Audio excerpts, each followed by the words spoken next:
বিশ্বব্যাপী মার্কিন সহায়তা স্থগিতের সিদ্ধান্তে উদ্বেগ, চিঠি পায়নি ঢাকা। রোহিঙ্গাদের নিয়ে সংকট হবে না বলছে প্রেস উইং। বাণিজ্যের দুরবস্থার জন্য পালিয়ে যাওয়া ব্যবসায়ীদের দুষলেন অর্থ উপদেষ্টা। বিদেশে ঋণ নির্ভরতা কমানোর পরামর্শ বক্তাদের। এবং আমদানির পরও কমছে না চালের দাম, দিশেহারা ক্রেতারা। সিন্ডিকেট এখনও সক্রিয়, অভিযোগ পাইকারদের। দর্শক স্বাগত পূবালী ব্যাংক পিএলসি বিজনেস টাইমে। আপনাদের সাথে আছি আমি ফয়সাল মাহমুদ। দেখছিলেন সংবাদ শিরোনামগুলো। এবারে পুরো খবর। ট্রাম্পের নির্বাহী আদেশে অন্যান্য দেশের মতো বাংলাদেশেও মার্কিন সহায়তা স্থগিত করা হয়েছে। মার্কিন যুক্তরাষ্ট্রের কর্মকর্তা ও বিদেশি দূতাবাসগুলোতে এই নির্দেশনা পাঠানো হয়েছে। তবে পররাষ্ট্র উপদেষ্টা জানালেন, এখনও আনুষ্ঠানিক কোনো চিঠি পায়নি ঢাকা। মার্কিন প্রশাসনের এমন সিদ্ধান্তে বাংলাদেশে আশ্রিত রোহিঙ্গাদের ভরণ পোষণ নিয়ে উদ্বেগ বাড়বে বলে মনে করছেন বিশ্লেষকরা। আরও জানাচ্ছেন প্রমা চৌধুরী। ক্ষমতায় এসেই একের পর এক বিতর্কিত সিদ্ধান্ত নিচ্ছেন ডোনাল্ড ট্রাম্প। যুক্তরাষ্ট্রের বিদেশি সহায়তা কার্যক্রম স্থগিত করে 90 দিন পর্যালোচনা করার সিদ্ধান্তে বাংলাদেশের এর প্রভাব নিয়ে সৃষ্টি হয়েছে শঙ্কা। ইতিমধ্যে বাংলাদেশের সহযোগিতা কার্যক্রম স্থগিত করেছে যুক্তরাষ্ট্রের আন্তর্জাতিক উন্নয়ন সংস্থাও। রোহিঙ্গা সংকট নিরসন, জলবায়ু ও খাদ্য নিরাপত্তার মতো কার্যক্রমে দেশটির চলমান সহায়তার ক্ষেত্রে বড় প্রভাব পড়তে পারে বলে উদ্বেগ জানান এই আন্তর্জাতিক সম্পর্ক বিশ্লেষক।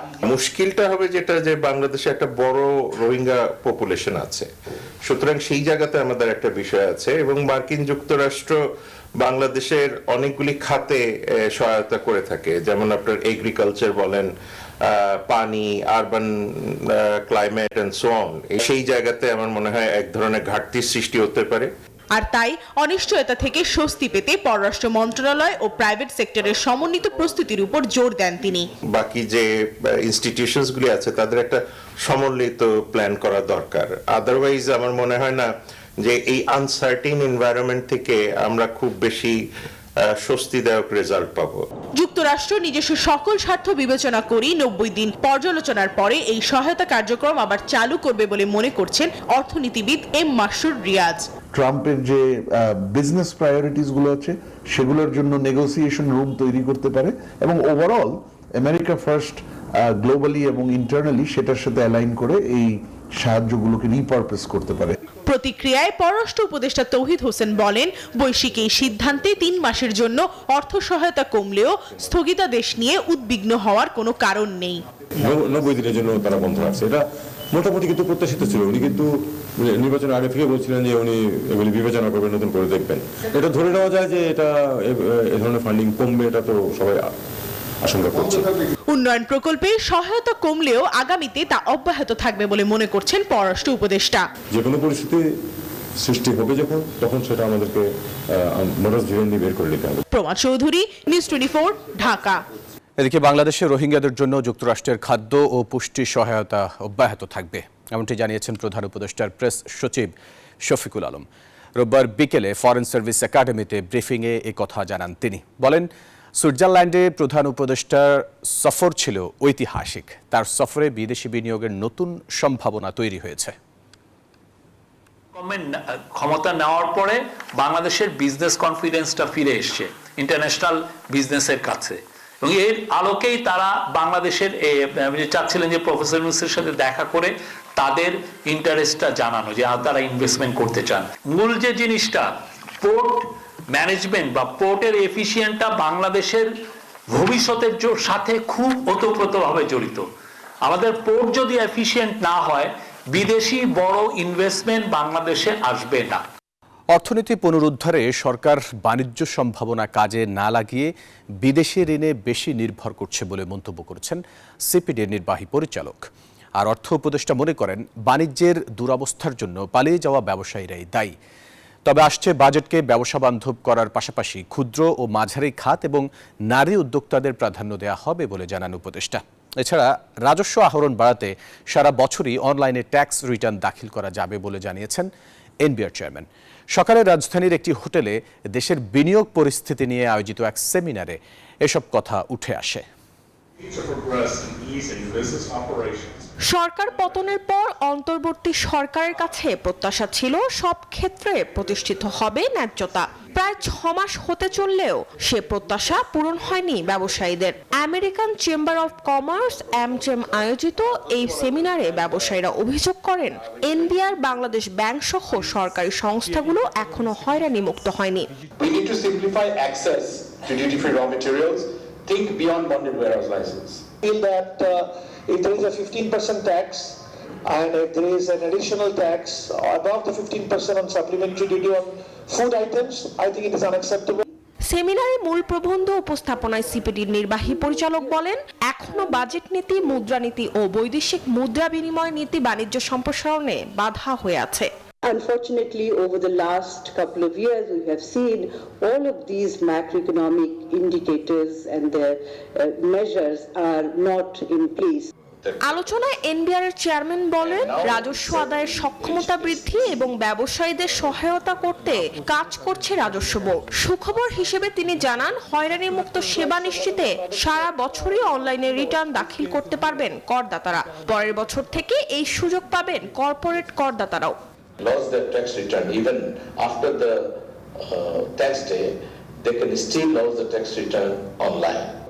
এই সময় বাণিজ্য সম্প্রসারণ নীতির ঘাটতির কথা স্বীকার করেন অর্থ উপদেষ্টাও।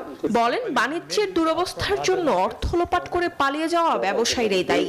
উপদেষ্টা জানান, সামষ্টিক অর্থনীতির উন্নয়নে 97টি নিয়ন্ত্রক সংস্থায় সংস্কারের উদ্যোগ নিয়েছে সরকার। Things have become a little difficult for the business people. First thing, the big people, the big business people, most of them are not in the country. They took away, physically they left, but they took away a huge amount of resources along with them. And you will be surprised to know that all the banks are empty. 2026 সালে LDC graduation হবে কিনা এমন প্রশ্নে সরাসরি জবাব না দিয়ে অর্থ উপদেষ্টা জানান, এক্ষেত্রে সরকার নমনীয় নীতি অনুসরণ করবে। মরিয়ম আজিজ মৌরিন, নিউজ 24, ঢাকা।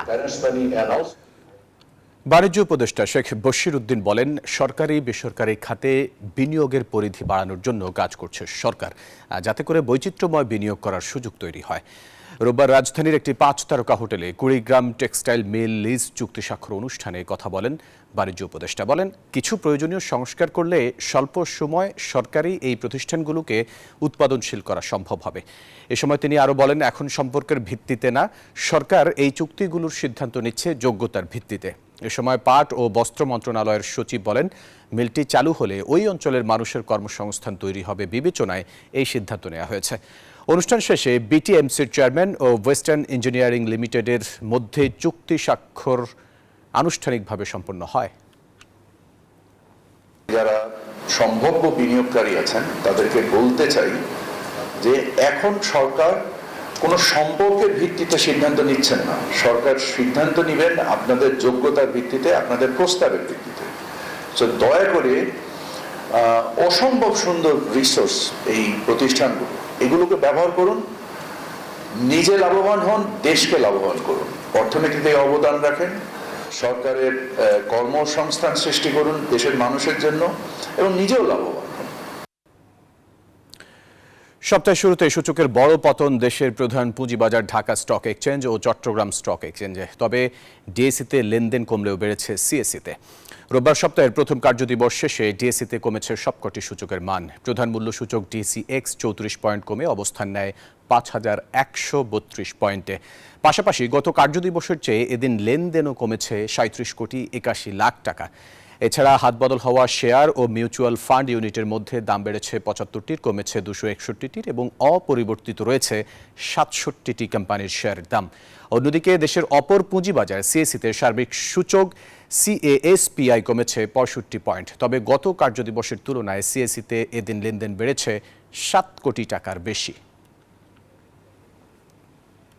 ভারত ও মিয়ানমার থেকে চাল আমদানির পরও খুচরা বাজারে কোনো প্রভাব পড়েনি। বাজারে এখনও সব ধরনের চাল বিক্রি হচ্ছে চড়া দামে। ফলে বিপাকে নিম্ন ও মধ্যবিত্ত আয়ের মানুষ। শুধু আমদানি নয়, আমদানিকৃত চাল ভোক্তা পর্যায়ে পৌঁছানোর পাশাপাশি বাজার নিয়ন্ত্রণে নিয়মিত মনিটরিংয়ের দাবি ভোক্তা ও খুচরা ব্যবসায়ীদের।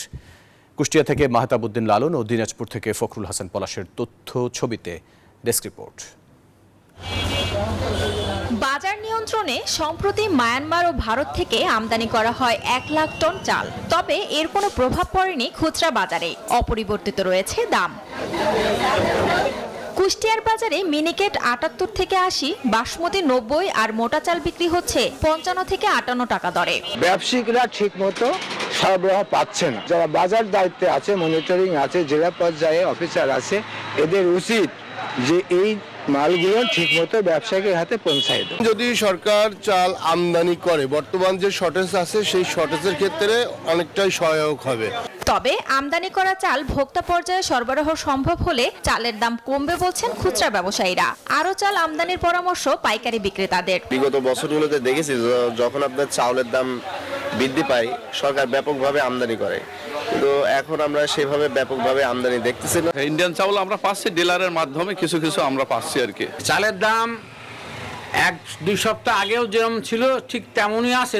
বাজার তদারকিতে থাকা কর্মকর্তারা বলছেন, দাম কমাতে সরকার ঘোষিত চাল দ্রুত সময়ে আমদানির পাশাপাশি তা খুচরা পর্যায়ে পৌঁছানো প্রয়োজন। বাংলাদেশের যে চালটা অনেক সময় দেখা যায় ভিয়েতনাম থেকে সরকার ইম্পোর্ট করেছে, আবার পাকিস্তান থেকেও করেছে, সুতরাং অনেক রাষ্ট্রই রয়ে গেছে। এই ক্ষেত্রে বাজারে গ্রুপজোট প্রভাবটা সৃষ্টির কোনো সুযোগ নেই। এদিকে দিনাজপুরের পাইকারি ও খুচরা বাজারে বেড়ে যাওয়া চালের দাম অপরিবর্তিত রয়েছে। বর্তমান বাজারে স্বর্ণা জাতের চাল 50 কেজির বস্তায় বিক্রি হচ্ছে 2400 থেকে 2700 টাকায়, মিনিকেট 3800 থেকে 4000 টাকা ও 29 বিক্রি হচ্ছে 3100 থেকে 3200 টাকায়। মোটা জাতের চালগুলো কমে আসছে, কিন্তু 28 বা মিনিকেট নাজিশাল জাতের চাল আগে যে দামটা উঠেছিল ওই দামটাতেই আছে। এই চড়া দামে চাল কিনতে হিমশিম খেতে হচ্ছে ভোক্তাদের। 10 টাকা কেজিতে বেশি হয়েছে, কমছে মাত্র 2 টাকা, ওটা তো কমানো হয়। এটা দেশের সরকারকে দেখা দরকার, বাজার নিয়ন্ত্রণ যেন মনিটরিং করে, যেন বাজার নিয়ন্ত্রণে আনে। দেশের বাইরে থেকে সরু জাতের চাল আমদানি হচ্ছে, ধীরে ধীরে দাম কমে আসবে জানালেন এই কর্মকর্তা। এলচিতে সরু চাল ঢুকছে, বাজারটা আপনার স্থির অবস্থায় আছে। তো আমরা আশা করছি যেহেতু মোটা এবং মাঝারি চালের দামটা কমেছে, চিকন চালের দামটাও কমে আসবে। চালের দাম নিয়ন্ত্রণে ভারত, পাকিস্তান, মায়ানমার ও ভিয়েতনাম থেকে 9 লাখ মেট্রিক টন চাল আমদানির ঘোষণা দিয়েছে সরকার। Desk report, news 24। ইসলামী ব্যাংক বাংলাদেশের উপশাখা ব্যবসায় উন্নয়ন সম্মেলন অনুষ্ঠিত হয়েছে।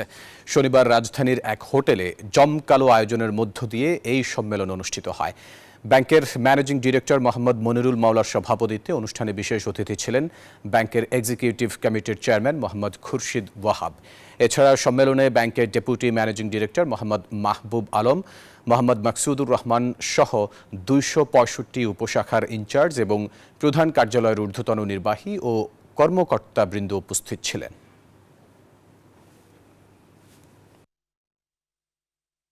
দর্শক, এই ছিল পূবালী ব্যাংক পিএলসি বিজনেস টাইমে। এতক্ষণ সাথে থাকার জন্য ধন্যবাদ সবাইকে।